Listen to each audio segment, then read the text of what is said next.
All right. Welcome, everyone.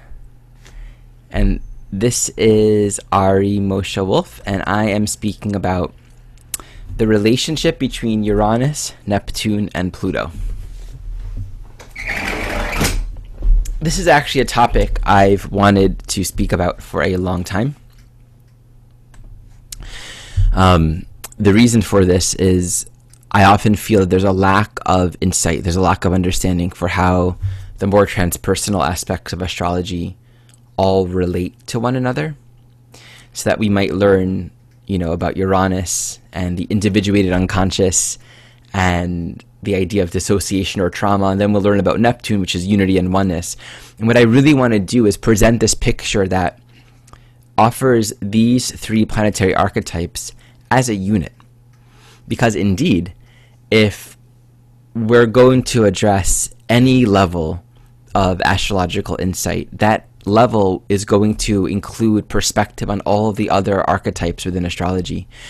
And so the more holistic and unified our understanding is, the more when we look at a Uranian dynamic in the natal chart or a Neptunian dynamic in the natal chart, we won't see it as an isolated phenomenon, like, oh yeah, you're having a Neptune issue, or oh no, you're having a Pluto issue. You really can't separate them from each other. So I want to just start. In fact, let me just check in, make sure it's all flowing well on Facebook Live. Looks good to me. Okay, so I'm going to close that screen. I want to start by introducing this by saying once you move beyond the realm of Saturn, you're in a pretty existential area. And Uranus, Neptune, and Pluto are all difficult to understand. They're all complex from the point of view of linear thinking. We are all so profoundly conditioned and familiar with and used to thinking of our reality entirely in terms of time and space. And that, liberating from that construct of reality, liberating from time-space thinking, where it's basically this present moment is simply wedged in between a series of past moments and a bunch of future moments. Moving beyond that way of thinking is to really question, fundamentally stop and question the underlying assumptions that we have about ourselves and about reality.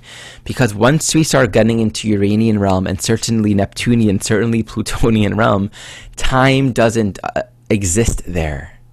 Time isn't a factor. And the problem is, whenever we speak about these archetypes, we're consistently interpreting them, thinking about them from the perspective of our time-based consciousness. So let me define this a little bit. In fact, let me, as more people are coming in, I'm going to make Linda a co-host, if she's available, so that she can help invite everyone's in the waiting room. So I don't have to include everyone who's in the waiting room, and I can just focus on the talk. Is that cool, Linda? Yes. Okay. Sorry. Perfect. Thank you. Okay, great. It occurred to me earlier today, this is sort of obvious, but it's also not obvious. If there's a relationship in our life, if there's some kind of tense dynamic, something that's kind of eating away at our heart, and it's about a person, it's about a relationship, it's about some kind of agreement or something we had going on with someone else, it's very, very easy, and in fact, very, very tempting in the immediacy of the moment to say, I don't like that person, or that person treated me poorly, that person isn't kind, I can't trust this person, and so I'm going to avoid them. I'm going to treat them in a way that is not respectful. I'm going to deny them love and attention. Just all the little dramatic games that we might play. This seems reasonable. For most of us, it really does seem reasonable. It's similar to how a child, if the child feels hurt, and unloved, then often a child will act unloving to the adult. Of course, that impulse, that response is actually not natural. But it's normal for us in our conditioned mindset to think, yeah, let me live in a way where I'm protecting myself. I'm living in a stance of defensiveness to protect me from the threat, from the unfriendliness, from the fear, from the trauma, from the danger that I see all around me. But now let's project 30 years into the future, right? You haven't seen this person forever. There's a common situation here where, not always, but usually in time, the intensity of that experience, the intensity of the hate or the resistance or the fear or the trauma, oftentimes that will ebb and there's more perspective. And that perspective might give rise to a certain level of compassion. That perspective might give rise to a certain objectivity and psychological self-awareness. And, it might not happen. There are also often the case where we'll go to our grave holding on to these grievances. I lent this person $500 and they never paid me back. It's like, oh no, you're going to your grave with that shit. It's like, oh no, we don't want to do that. We don't want to hold on to that kind of stuff, but we do. And we do because we're so caught up in a very illusory sense of reality that we project and believe really strongly. We have faith, in fact, that this reality operates on these levels of fairness and balance and things that can be measured and controlled and understood and held within our minds in clear ways. So if someone owes me money and they haven't paid me back, I'm left with a whole bunch of emotion, right? And so, but if we're living entirely in time, it's very easy to simplify everything. It's so easy to simplify everything and be like, well, that's not fair. That's not just. That's not balanced. That's not okay. But what's actually going on,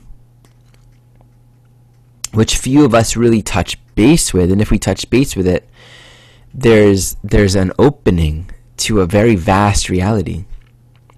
What's really going on is that person does not exist.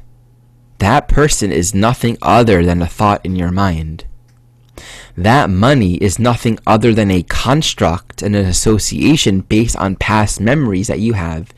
The fullness of what is and the intricacy of what the other is so much more vast and complex and holistic and really unified, far beyond... Oh, speaker view, whoopsie. Yeah, am I in speaker view now? Yeah. Far beyond full screen. I'm in full screen right now. Okay, Linda, are you seeing me? Let me check on Facebook. We're seeing there's an opening two people to a very vast reality. Oh, I'm hearing myself on Facebook. Okay, you're seeing two of us. Yeah. Just put yourself on speaker view. I am. Okay, good. Thank you. Has it changed now? There's a delay. Let me just get back to you in the chat.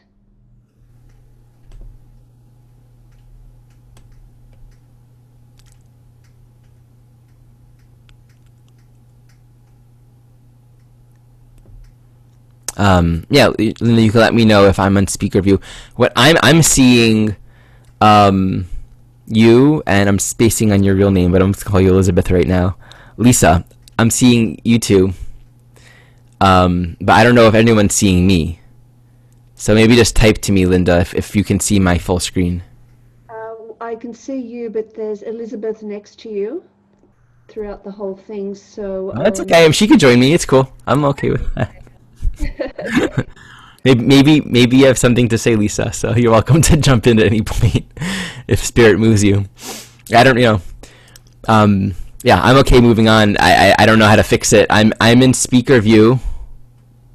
I'm in speaker view right now. Okay, I fixed it. It's okay. It is Thank you. okay. Great. Okay. Are you recording, Linda? No, I'm not, but the recording's going to the cloud, so it's Oh, okay. yeah, yeah. Great, great. Okay. Anyway, um,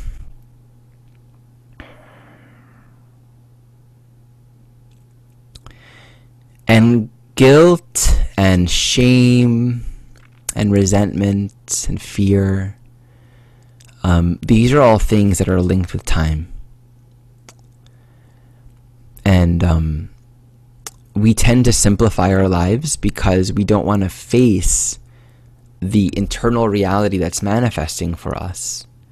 And really the extent to which we turn outside, which is really creating outside, to creating an outside, the extent to which we turn away from the self into a fixation on the perceived particulars of our experiences, that is how we create time.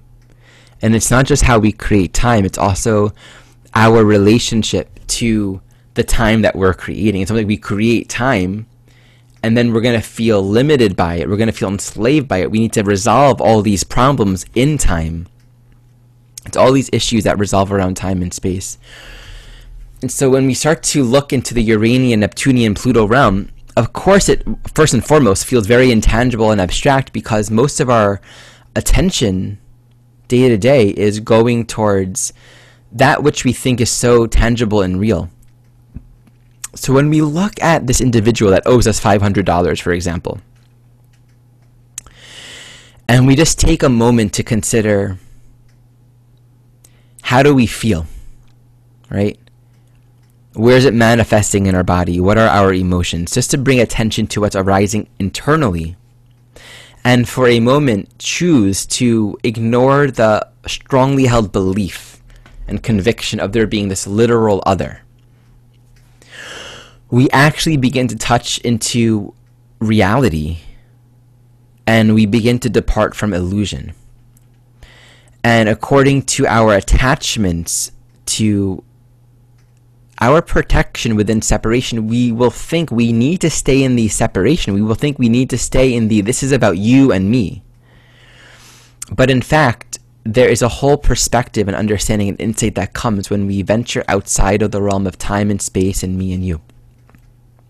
So this introduces us to the realm of Uranus, Neptune, and Pluto. And I want to start this off by saying, when we look at Uranus, first and foremost, we're looking at reality that, of course, is not conditioned by time. And I often say that when we deal with Uranus, it's like time itself is a thing that you're looking at. It is not relevant to now. Right? In the Uranian realm, you can look at your phone the way you look at time. All of the past, all of the future, you can hold it in your hand and see it. Because consciousness isn't in it. Consciousness isn't born from it. Consciousness does not define itself in time. And to understand that, all we really need to do is free ourselves from investing in the story that would otherwise keep us in time. Every story we have about everything is about the past. Every story we have about the future is about the past that hasn't happened yet. We never see things clearly operating in the realm of Saturn. It's not what it's for. And I have a really good talk on Saturn that I can, post, but Saturn's function isn't to be this real heavy, it's to learn how to use time for the purposes of ultimately undoing time.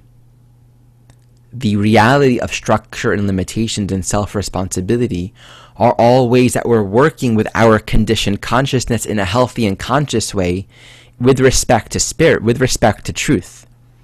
Otherwise, time becomes a god unto itself. So the practice of liberating from our story, from our strongly held convictions about what everything is, it takes us into a realm where it's like, oh, okay, well, I feel hurt, I feel angry, I feel victimized, I feel taken advantage of. Okay, that's mine. There's something here. There's an opening there for curiosity. In the Uranian realm, we can say, I don't know what's supposed to happen. I don't know what's actually going on. All I know is my story about what's going on. And so when we loosen up our version of reality and what it's supposed to be, and our ideas of what is meant to keep us safe and protected, there's a little more space for perspective and understanding that we otherwise couldn't achieve. And when we deal with Uranus, we're looking at what is. And I always say that Uranus speaks to the essential archetypes of creation. It's what's created. It's not going to be created again. It's not going to be uncreated. It's everything as it is. It's the ecosystem of life. And in the Uranian realm, we understand that everything in existence is an expression of a universal archetype, the thoughts of creator, so to speak. And there are no contradictory thoughts in reality. There are no contradictory thoughts. And to meditate on that right there, to meditate on the possibility of there being no contradictory thoughts, there are no conflicting thoughts, is to first consider that life isn't antagonistic. Life isn't here to punish us. These are all Saturn-conditioned, Judeo-Christian particular constructs and thoughts about self and reality. In that Uranian realm, we see, okay, this is a friendly universe. It's harmonized within itself. Everything is here together. That's why Uranus corresponds to friends and neighbors and neighborhood. The pure expression of it, the essence of what it actually is we are all here together.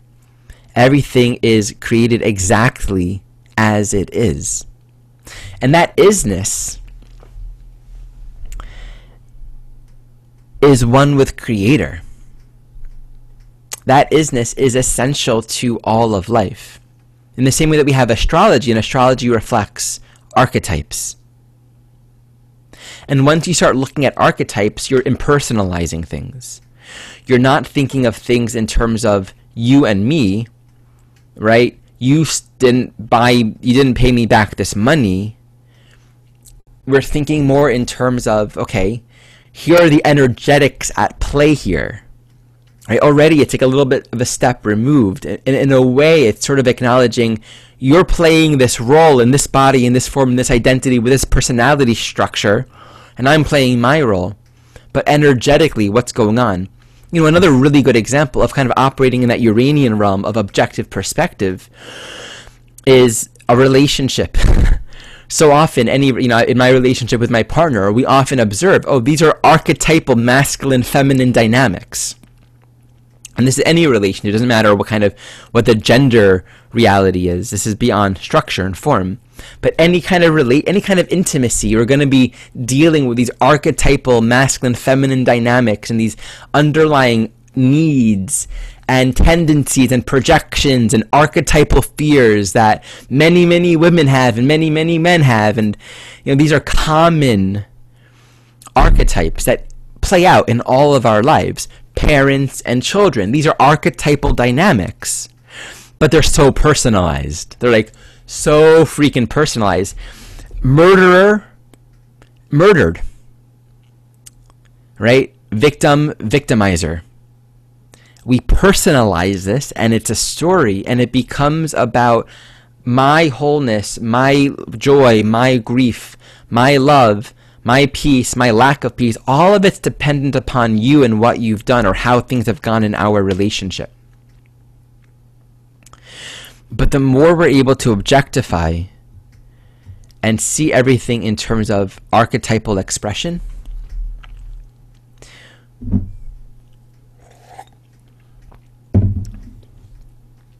we don't drop the importance of dealing with time-based factors as we need to. Right? We're all working with time in conscious ways as we need to for the unraveling of time in our own awakening. We're not being neglectful of that, but rather we're allowing ourselves to establish a firm starting point of clarity, where we're not mentally in an argument with reality. Because life isn't in an argument with itself. You know, a lot of people are saying the earth is angry. The earth is getting... And no. Nothing in life works that way. These are all human projections that are being put on the earth, that are being put on everything and one another. So, entering into that impersonalness, it's literally like realizing, okay, you know, in A Course in Miracles, it says the script has been written already. Written. It's all been written already. So it's kind of like stepping out of the play and realizing we're just following a script here. And that we don't have to identify so strongly with the script and with the role.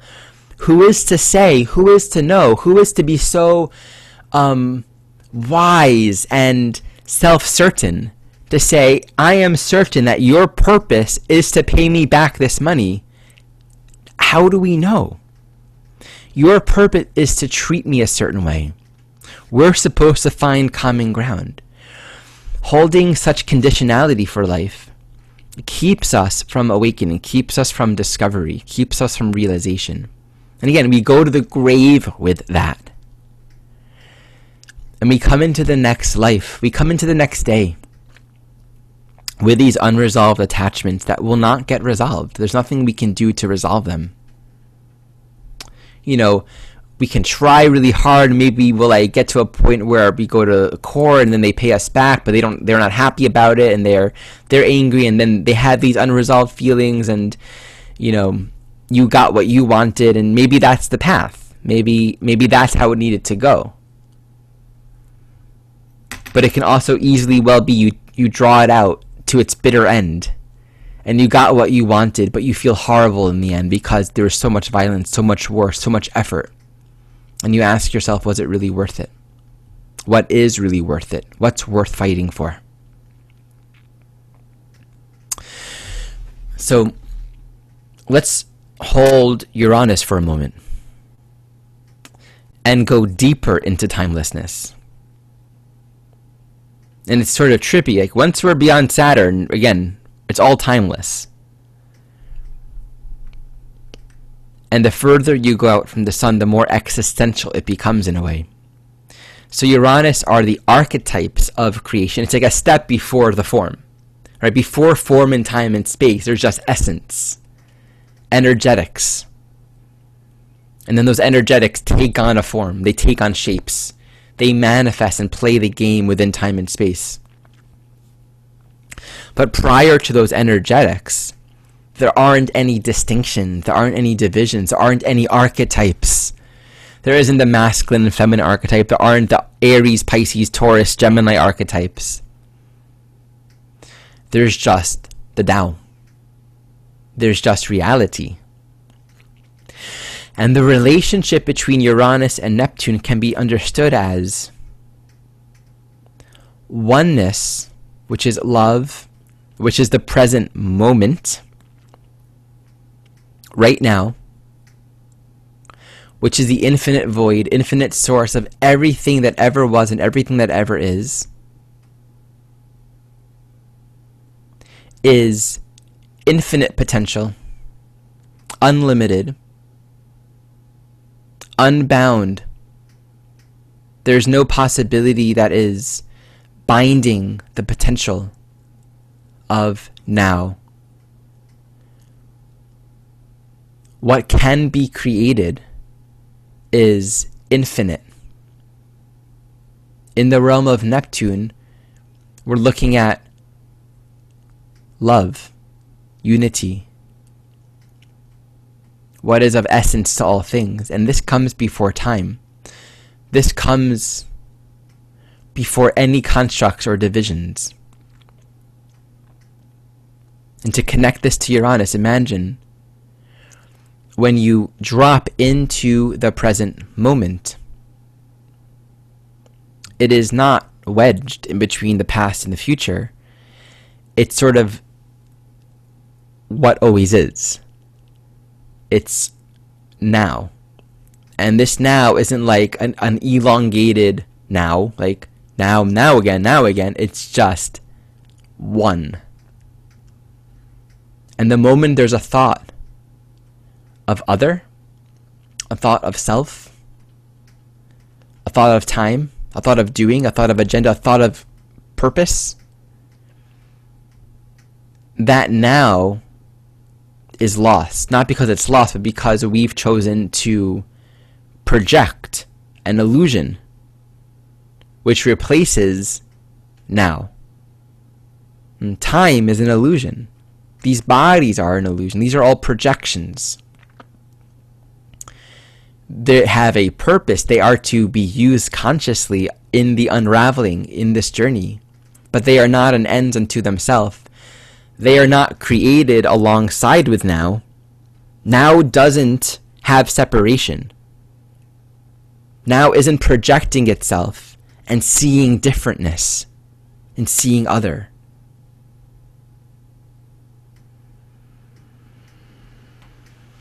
And so once we're here now, and there's no you, there's no me, there's no time, there's no purpose, there's nothing to do.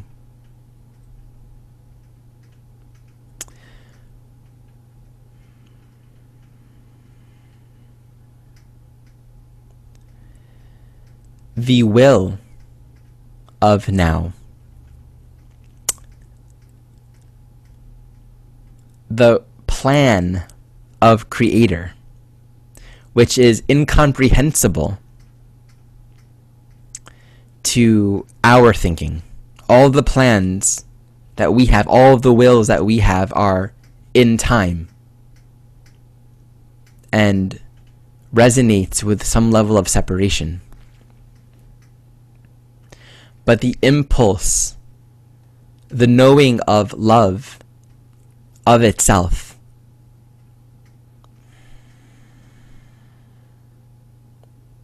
is the only truth, is the only reality that exists. And then we come back to Uranus and we see here we have all of creation. All these individualities within the one ecosystem of life. And they are all like blades of grass blowing in the wind of love. Everything is under the command of the will of oneness. When we start looking at and creating these constructs of separation and then trying to resolve our sense of separation, we're basically asserting that there's oneness and then there's everything else.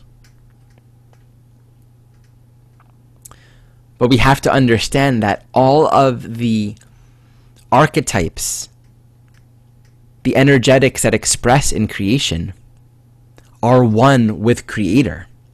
They are one with love, and they do not reflect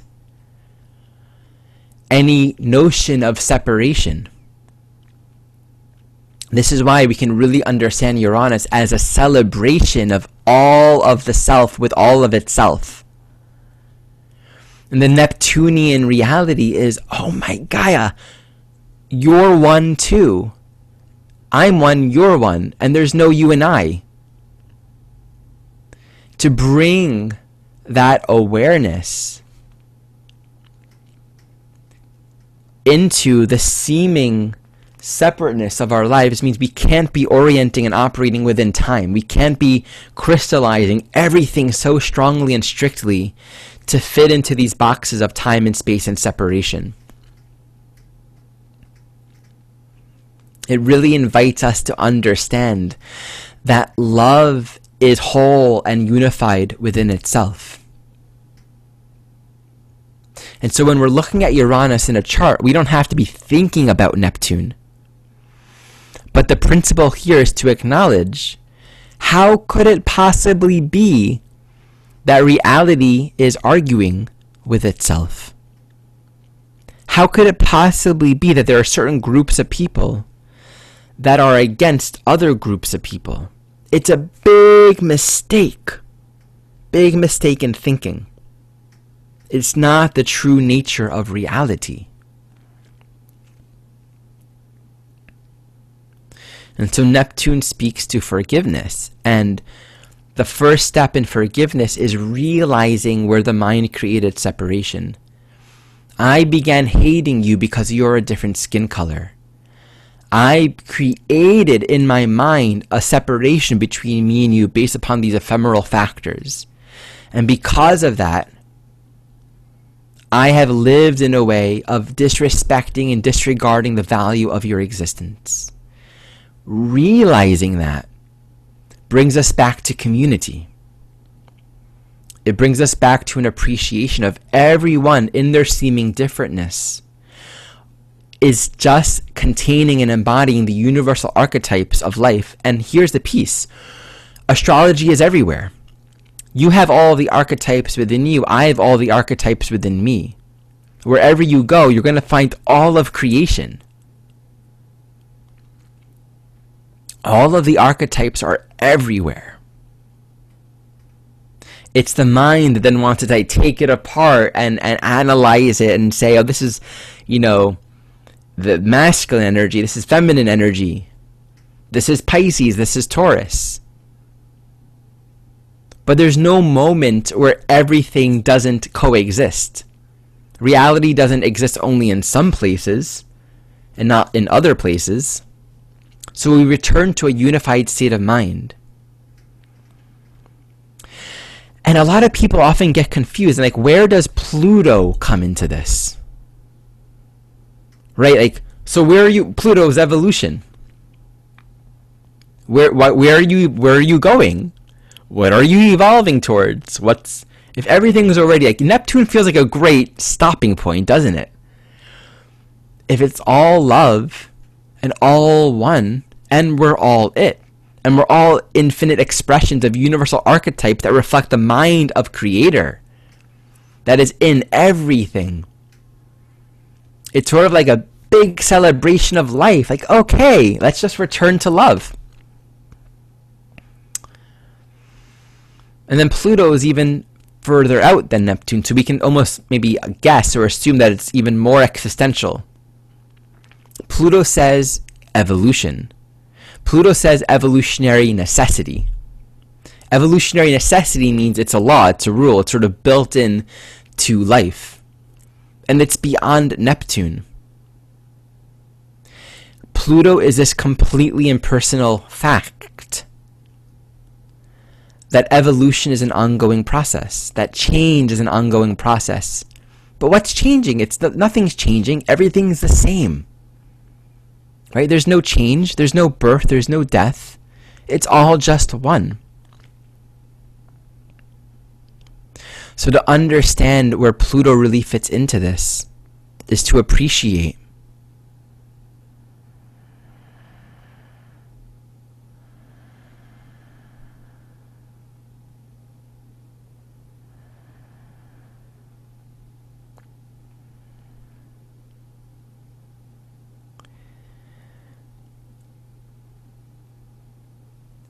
our minds cannot comprehend or touch or encompass intellectually why we are here in these forms, playing out these life experiences, seemingly doing what we're doing. The only thing that we can actually address, the only thing we can really bring our attention towards is, do we want to wake up? Do we want to know who we are? Do we desire to awaken?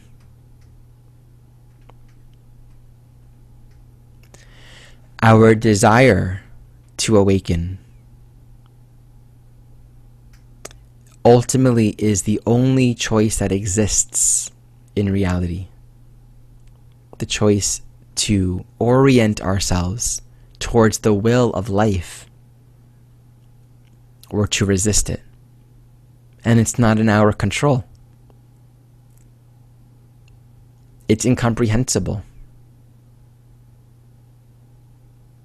And where's evolution taking us? It's taking us back home. Home is Neptune. Home is right now. You can love and love and forgive and forgive and forgive all you want.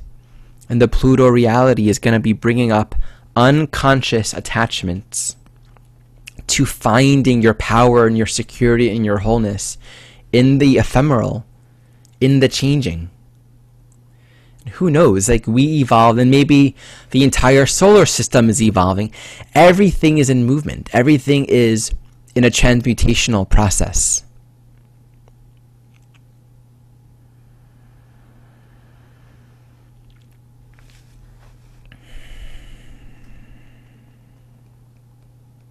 And so when we go to our grave and we're holding on to that resentment, this person owed me $50. We have Uranus, a story. We're projecting a personal story that says this is who this person is. We're taking things literally. Neptune, we're resisting love. Right? We are holding separation. We see ourselves as separate from the other. Right? The Neptune unification doesn't mean I'm the same person as you, and it's realizing that this journey doesn't make distinctions, that healing doesn't happen individually, pain doesn't happen individually, suffering doesn't happen individually. I can't seclude myself and cloister myself and be like, okay, I'm going to wake up alone. Because waking up means the realization of unity. And so it's like holding this energy towards this person is just like, separation, separation, separation. I don't like you. And it's just a big illusion. And then the Pluto is the shadow work. The Pluto says here, like it or not, there's subconscious content here where you believe that there is the possibility of power being given or taken by that which changes. And you actually, like the will to forgive actually will take us to the Pluto work, truly. Because it brings up our very point of psychological resistance. It brings up the very places where we're holding on to, I lost this from this person. I was abused. I was taken advantage of. Thus, I can't trust life. We'll go to the grave holding on to the ephemeral, holding on to what, 30 lifetimes later, this person has reincarnated a zillion times. And we'll still be subconsciously holding on to this thing that we don't remember from a past life of abuse. And so connecting with that is actually going very, very, very deep and uncovering where we've mistakenly sourced our power outside by way of our own desires fixated on what is outside of ourselves. And so we use time, Saturn, to engage in relationships, do this whole human thing, and build, create whole life cycles, whole life constructs. Play out entire episodes where we set up shop. So that we can sort of come into these human roles, these human identities, have these experiences, form these relationships, but to uncover the truth, to uncover the core empowerment and truth underneath all of it, that we keep on denying, that we keep on forgetting lifetime after lifetime, relationship after relationship. So I call Uranus in this title of this talk, Dissociation, because dissociation in a positive sense, disassociation is disassociating from the past, not bringing a story of the past into this present moment. And then Neptune, surrender, right? I can fight, I can hold fear for my brother or sister, I can fear the future or have, grudges for the past, or I can surrender to the perfection of this moment. And how do we surrender to the perfection of the moment when we feel it's not perfect? Faith, trust. We say, I'm not going to find the solution in my own limited thinking because my thinking is wrong. I'm not seeing things clearly. I'm going to give this to the source. So right now, we give it over. We admit, I don't know. Show me. I'm willing to learn. I'm going to abstain from picking up that control to judge and say, I know what you are and what things should be. And then Pluto evolution. We're taking down this journey where all of our attachments, all of our fixations, our darkness, the things that we don't want to see or admit about ourselves, the dark, evil energies that hurt, that want to hurt, that are selfish, that are greedy, that are manipulative. We don't want to see that. We don't want to look at that. The places where we've been hurt and abused in some unspeakable ways. To claim our power, to know ourselves, to really evolve means fundamentally, in a profound way, taking full responsibility to look at where am I not sourced in my own soul, in my own being. So we can think of Neptune. Neptune isn't the soul. Neptune is spirit. It's oneness. And Pluto is the evolutionary journey of the soul. And you can't rush it. Neptune is interesting because there's this teaching within Neptune where miracles can happen anywhere. Because it's a present moment thing. Like the present moment is like a never-ending truth. So we can apply that. We can give ourselves over to love and ask love to reign, ask love to lead the way. We can learn how to live and build a relationship to that. Pluto is a little bit different. Pluto means you really gotta get deeper. You gotta connect with the fact of the disempowerment, the fact of the strong desires, the strong needs, the strong obsessions, cravings, and aversions. You actually got to get yourself dirty. You have to feel it deeply. Neptune can transcend that. It doesn't have to feel things deeply. Just needs to recognize illusion and then shift. Let go of trying to control it. But Pluto is just this principle in life. And so when we're looking at Plutonian things, we're going to be recognized fundamentally to be stuck in a Plutonian dynamic means Uranus, you're projecting a story. And Neptune, you're not living right now. And that's why there's so much value in this teaching that the desire to evolve is the bottom line. We can say the desire to orient towards love, the desire to wake up to what's fundamentally true about all of us, is synonymous with taking full responsibility for our internal dynamics, for what's happening on the inside. To completely free ourselves from any consciousness of victim, to completely free ourselves from any possibility of that, is to really understand that we are evolving. That nothing will give us what we already are. Nothing will take from us what can never be lost. When we come back to the Saturnian level of consciousness, everything's tidy, right? We have the body, the form, our relationships, our family structures, the jobs, everything is structured, right? And when we get into the existential realm of Uranus, Neptune, Pluto, it breaks up that structure. It's like, well, here was a traumatic event. I wasn't expecting that. And the tendency is to kind of want to revert back to Saturn. It's like, I need to, make things work good again.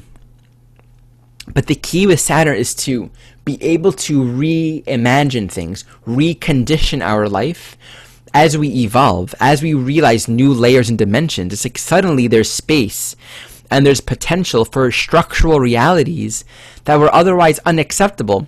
If we can't forgive someone, or if we're attached to a story of how they hurt us, or if we're attached to these obsessions of craving and aversion, we're going to be maintaining on the Saturn level a very fixed and tidy reality that keeps us safe and says, this is how things have to be in this world. And I see so many people basically climbing the ladder of awakening. And it's basically, I'm going to stop on this rung because I'm comfortable here. I'm comfortable in my separation. And there's value in that in terms of, you know, we're creating structure, we're learning how to create form and work with it in a way that is useful. But if we become attached to it, it becomes materialistic. You know, I'm making my money, I'm doing my work, I got my relationship, I don't have to deal with those people anymore. That might be useful for a time, but not for all of time. And getting comfortable on the journey basically keeps us disempowered, even if it's under the guise of empowerment. It keeps us disempowered. And to trust that the source of all of creation is leading the way means we don't ever have to feel that we need to hold on to the tidiness of our life, that we have to hold on to structure and the forms that we think need to be the way we think they need to be. Love has got our back. And the will of evolution says, don't worry. It's all going to go at some point anyway. All of these relationships, these bodies, all these forms, they're all going to go. So just keep on evolving and see what happens. If it stays, that means it's still relevant. If it goes, it means it's not relevant. Meanwhile, love doesn't come and go. You don't lose someone with Neptune. No one's near or far. I'm not far away from all of you who are with me right now. If you are physically in the room with me, it would not make any difference. It's just how are we choosing to orient ourselves to one another? Through separation or through unity? If through unity, then we don't need to do something to create unity. But when Pluto comes around, we face our attachments and our addictions to, I need you, I need this. And so there is a loss that happens only on the level of form, only on the level of substance. But it's okay. None of it mattered. All of this whole world, this whole life, everything that happens in our world, it's all just a part of the awakening. We say in the Neptune world that this is a dream, right? You go to sleep and you wake up and you realize it was just a dream. This world that we think is real, these bodies that we think are so real, that's just a dream too. And the importance of understanding that the evolutionary necessity of Pluto is one that we can't control. We can't make it go faster by wanting it to go faster. We can't avoid and sidestep our desires. The only thing that we can do, which in effect speeds it up, but that's not the right way of thinking of it, is desire to wake up, is desire to evolve. And that desire determines ourselves. I am not going to remain in this disempowered state. I don't care what it means. I'm going to find where I am whole. I must find where I am whole. And if I can find that, if I can cleave to that, if I can merge with that, concentrate deeply on that, then I know everything that happens is what is meant to happen. That's that quote I love quoting from Ramana. Allow what comes to come and what goes to go. And we can really appreciate with compassion, again, from that Uranian perspective, oh yeah, we're just friends. You hurt me, right? It's not literal, right? We're just, we can look at Donald Trump and say, okay, it's not literal.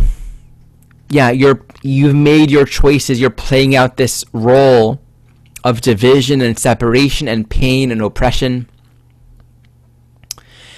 And I see how you're taking it very literally.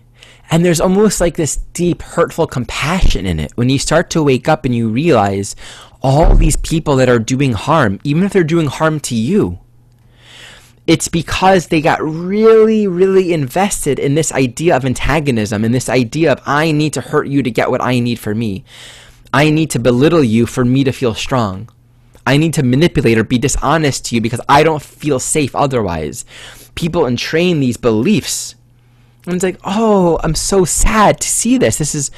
I'm so sorry. You don't know that it's a friendly life, that we're all here together, that there's no conflict in reality. I'm so sorry that you don't know that. And it actually hurts. It hurts to see anyone living outside of that respect for oneness. And it hurts when we realize that we're doing that. There's a moment of, ooh, there's sweetness, there's tenderness, there's compassion. I find this to be so, even for people that I have been hurt by or have done things to me. The moment I am able to forgive is actually the moment where I realize they haven't done anything to me. These are all just a bunch of mistakes. These are all a bunch of thoughts that we've believed about separation and division. And forgiveness here coincides with me remembering nothing can be lost, nothing can be taken from me. Nothing can be given to me that I don't already have. Pluto's evolution, but Pluto doesn't say you're going to become more than what you are. Right? Pluto says you already are what you are. And you have to wake up to it. The thing that's going to change are your identifications and the forms that are created and the constructs that are created in your relationships. But this is nothing other than the awakening of our latent power, and that's the Kundalini energy at the root. This energy opens up and frees us, frees our heart. It frees our throat. It frees our mind to live, to walk our path, to be our own expression of divine intelligence. When we're not caught up in the loss and the gain that we're often obsessed with. So it's an interesting perspective. When you look at Pluto, you also have to encompass and appreciate there's really no getting deeply into Pluto without understanding and appreciating that forgiveness is a part of it. Otherwise, you're still holding on. All right, so hopefully that just kind of ties it together a little bit. Gives some perspective for understanding the planets that are beyond Saturn in a way that just brings some context to them. Since we're live, I suppose I can take some questions if anyone has any. Sure, go for it.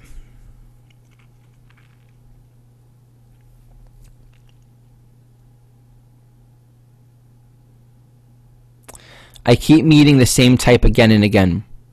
He's younger and a real character, handsome and smart, but a pure rebel. I do have Venus and Gemini in the 4th, opposite Saturn in the 10th. What is constantly bringing this archetype to me, and what am I supposed to do with it? Well, first, that's the question. That's the good question, right? To not get so fixated on the character. He is younger and a real character. Handsome and smart, but a pure rebel. So just to clarify, and it's not even necessarily required to clarify, is this an actual person that you keep on meeting? Or is this you? I'm assuming this is you. And either way, it's you. Like, even if this was a character that you keep on meeting, it's you. Handsome and smart, but a pure rebel. Venus and Gemini in the 4th. Opposite Saturn in the 10th. So let's take a look here.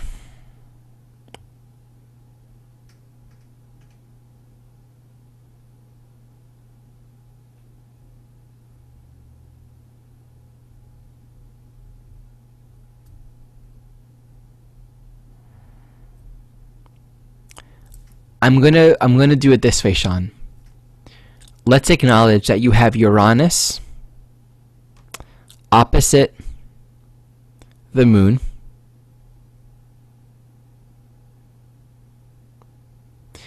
trining your Saturn.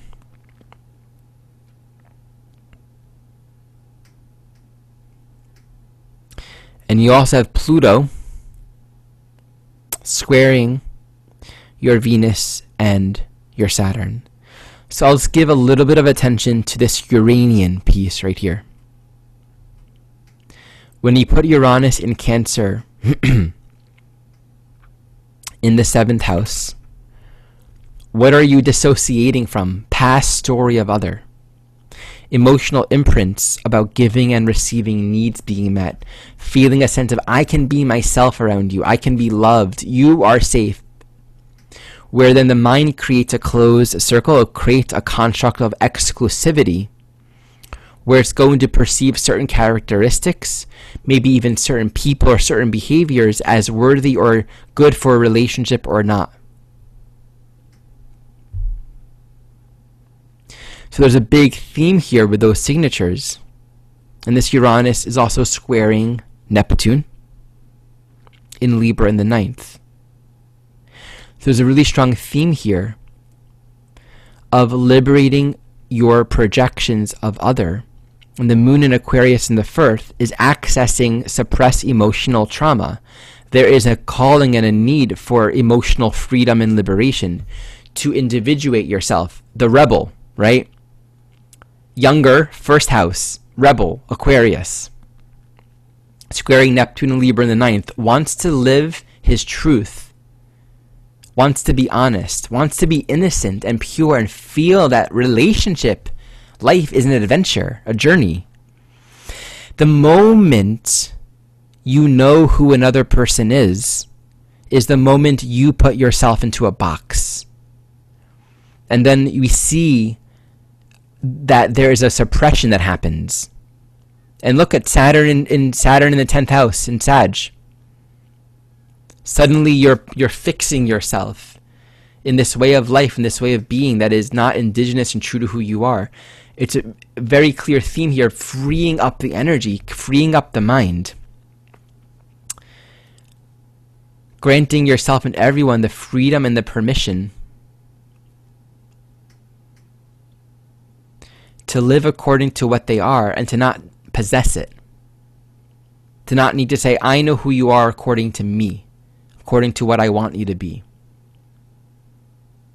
And ultimately, Pluto and Leo in the 8th, squaring that Venus, squaring that Saturn, is this ongoing evolutionary drive to find your own specialness and importance within yourself. And all the forms and the outside expressions that provide that are useful for a time. And your own work as a teacher, guide, counselor, things like that. You know, Sagittarius, North Node, Jupiter, and Leo in the 7th conjunct Pluto is a part of you learning and claiming that sovereignty of soul. So without having any interaction with you, I don't think I can say anything more. But hopefully that provides some perspective for you and for everyone listening. Anyone else have any questions or want to speak to anything before we close?